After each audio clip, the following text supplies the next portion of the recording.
nera malaken yam kanastin kontin barwani lingwasame anda mandu ni shankos nyamela no rice en wala shanga wal ngwan ka pay baro ron kina dangro di dangro do bakal bana riponditi bana kaling ken yam bana rajin ok jo mishalat gwasame en jo ban lingwasame ken yam bukorach ke decision e dana ki selve ke me yadi chalat ke ku inquiry kate ka raj mishalat anetin kon atila Sudanese ke kuyu wech en chwal ka abiye aban manande rode tin bana jalat ko shenge dan selbe ke me yadi te ke widi ja kamrar tin chwal constituency kan yito to ke widi ludo kan goten kona de kuin kwade jalat tin mi kuin kware je to ka jan shanga jan dangro widi ro ka pai wero enbe ron kin dangro jan dangro widi bakal de kontena dino te mi chodo kula lat ko kum so dan te ke roj mi kana lat memo war gam je kana kuma marwai ke selbe ke me yadi ban jelinga na mo kajari poda me bani baro dan yok muku kor dan update ka ta andan chikorche to gaje re wech ka jonglei no duno ken am gor jen be lan manana chalat gwasame an 18 content tere ke juba ka ki bill pam military headquarter ndi chalado te ga muti tok tan winimi bana ke link bana kulu wega te koken ken am chana manana to gwad me chan je link ku yabe ke report chalat gwasame awane awa Sudan chicken rejak ke chicken logo no ne enwo ba abe ba jamat no ka witen kontin chalke electoral constituencies ke ku inquiry balat electoral constituencies lorani witen kontin charelika enwo ba ku inquiry ba jalatin rewika Sudan shabe chaje including gwasamone ka te konte share ka abe we kel mi mo miteken ko ken they can nate mo de participate ka queen kware ka report na chalat ko ngai kondiale nike 2013 before kan civil war kan network chala de no abe de jamat kwisa Sudan humanitama tana waye de no de jenong but mi shi queen kware che bena ka selbe ke mi yadi gore jeno da ka include ko de ne ka tin kontin be meg ni jen selbe ke mi yadi de ko kulon wan jen mission dan tetin but right now chinetin kontila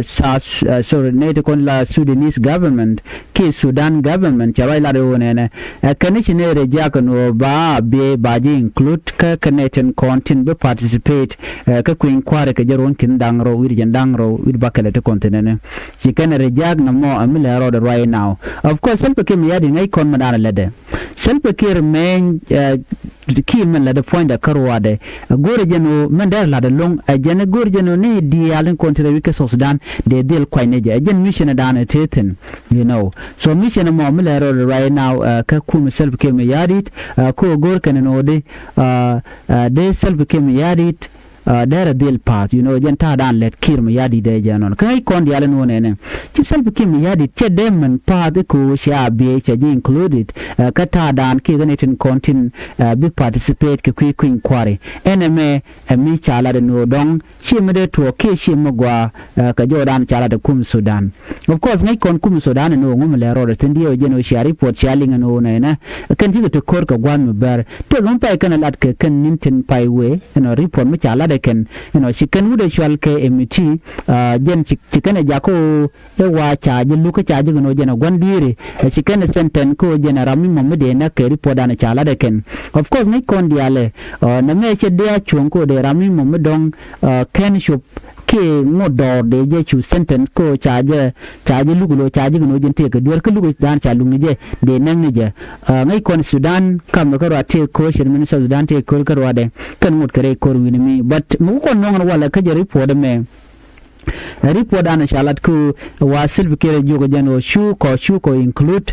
ki shu abe shu include ko abe gore referendum da karwa da no bine ko tin biga participate ko de abe der chong allow part of South Sudan ki der chong la Sudan no mo ngo da kel britain me changa chalet che dong ci Sudan government ki kana allow ko da la part of South Sudan but right now ci kala no tel mishal ke abe bala part of South Sudan ke report an ci kana la so na me le right now ke report mishala da ken ci kana reject already can you reject abe but out of the electoral constituencies rawika South Sudan me da la jeri polenium goro de yana linka do budandi linga jam wana ka another report mgo liang alonka goro de Sharun Badertin bana jelin kel report mene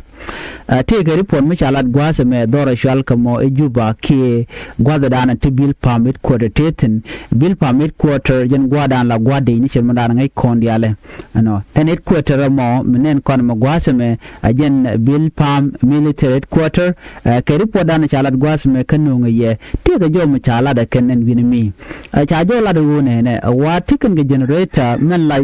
mela karab kula jako bedop en generator mo chala no te karami mo mishi wang no en generator mo mi cha wang ni wajen chalat chelo ki che goro der let ke report an chalat cha turnity cha ga share ko online ku bine di albuga te ngai ku ngum le ro de re wishing bine mi of course te ne te chura je lonka kwide no dong de le tuogo ka jen kwi generator ka ki de bill pam de je le wishu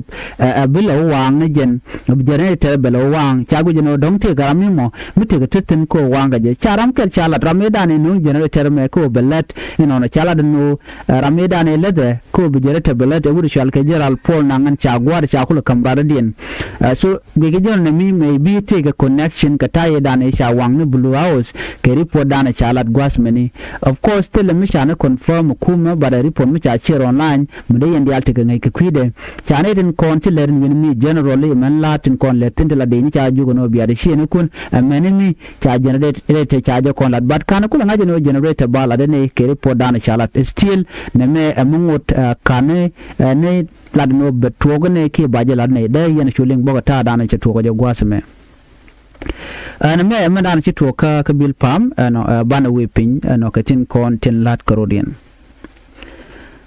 shikwaru po chanajeling no pan ke shanka wal jokka pai baro ronkin dangro jandang red bakal shi yaling no shikur shi to kalankan ngai kondi ala shi kuma spele ayo kene kuma murai ke selbi ke mi yadi chikrum you know gata dana chalat gwaseme chala do ne shi kuma murai ke selbi ke mi yadi la kuma SPDF no shi ke kuma spele ayo shi kana mak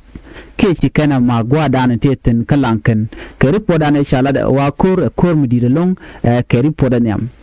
cha kula da ne ere kor mo no kor mu dit wa de ni tin konent kel ke self ke mi yadi lan wore ken wore content kel ke kire wa kan lat ke mobilization one ken ere mobilization kana mo cha jojo no ken cha nuwore tun wan ke man nuwori no chikan ka organize ke chikan ga mobilize lo bi ke gien bi kan kuma SPL ayo bikan omak no so an kurda ji to ke report an chalat gwasme wa kurmidit mede kon di altika ngitin chala da ne ko kurdi da wachi kum SPL ayo chero da lag jok chir mna ngai kon taken ka tactical withdrawal mna kana let before kan yene kap kor ke kan yene joire which chala da ne kinetin kontin la GSPLIO kel ken wanin warin konti kuma SPLIO wakan charren were which ke report dana chalat neme je report dana chalat ka do dana chalat ke je madiyan lingaje an kura mo toga kalankan ka toga ke jelat gwam shi SSPDF chikan kor chikan kap kuma SPLIO neme da la je report dana ande yen ling bana mo detail bana ka je ka gwasan be tele ke dualities te chanong jibone kentene de shilu tel mi chalat of course mai kon kor ni chang la teten but mela re galum jene man don kula very concerning o kan de kon nyin gwasa me kan were karodian were kon de quikem yadi tin gorwe jeno de kem yadi dara win were kele dara je destroyed kan de content de koren walle kan de content la were tin de quikum SPL ayo kien gwa tin were gitno gorwe jeno baje destroyed again na me de yen ling ka jodan en chalat ke jogwas mene kwana we kam maltin kon lat ko diare which ka South Sudan ka do badana chalat ke je ko de dakma char kana kuma self ke mi yadi de ka jal kel ka kuin kwar ke ken kuin kwar kan network chala de ne Africa Union chol kan self ke mi yadi de no de dakma char de jelun de na we re mala ken kuin kwar kan network self ke chala de no reng ma chane de kon bi lun buka ne tin kon tilat ka luk a jene tele manangatin na chagulo jogo no ne ka tele kuin kwar mi de lat a chata na yak chaka bang pin a chika part of peace process na lat ke ki queen quarry ko kenete kon tela main signatory ke 2018 peace agreement da ne chatan so kuyimo chi chuan ko de dak ma char de je palre ti jen e ko take dor mi chedu wal en kore da na to kana sir mai ke je gwano ne re ko ne nyi ke de ni SSPDF kugul nyi ke de ni so kugul nyi ya ke Norway army tilla community militia ta gangana community kane de kona tilla ko kwal tilla gada kwal no bana me chagu je no political motivated jen kwa self kim yadi de jogo no luin dak ma cha but still jenni chebe gorno be jolon so raji mo ja tan tamna bana mo detail bana ka link gwasen be ko en ko dan to lan kan ngure kan full report kan no ka kan ta danen chi right ji Africa Union te pen pinga je ka self kim yadi kan no bana mo detail bana ka link gwasen be biata kamal bye bye